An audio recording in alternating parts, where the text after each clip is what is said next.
Hello everyone, myself Devananda NK. Today I am going to present the topic shifting of graphs. We can start this topic with a question. The question is, the adjacent figure shows the graph of a function f of x with domain closed interval 0 to 2 and range closed interval 0 to 1. Find domains and ranges of the functions below and sketch their graphs. So the first question is y equal to minus f of x. Here graph flips vertically and reflect on x-axis. The domain is closed interval 0 to 2 and range is closed interval minus 1 to 0. Second question is y equal to f of x plus 2.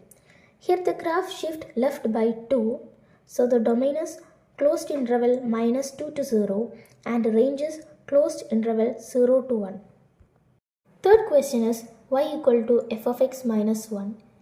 Here the graph shift 1 unit right, so domain is closed interval 1 to 3 and range is closed interval 0 to 1.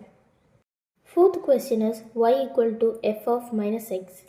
Here the graph shift horizontally on y-axis, so the domain is closed interval minus 2 to 0 and range is closed interval 0 to 1.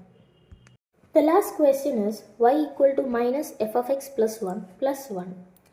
Here, to find domain and range and to sketch the graph, we need to apply changes first inside then outside. So first we check what happens when function y becomes f of x plus 1. When function becomes f of x plus 1, the graph shift left by 1. So the domain will be closed interval minus 1 to 1. Next we check what happens when function y becomes minus f of x plus 1. So when the function becomes minus f of x plus 1, the graph reflect vertically. So the range will be closed interval minus 1 to 0. Lastly we check what happens if the function y becomes minus f of x plus 1 plus 1.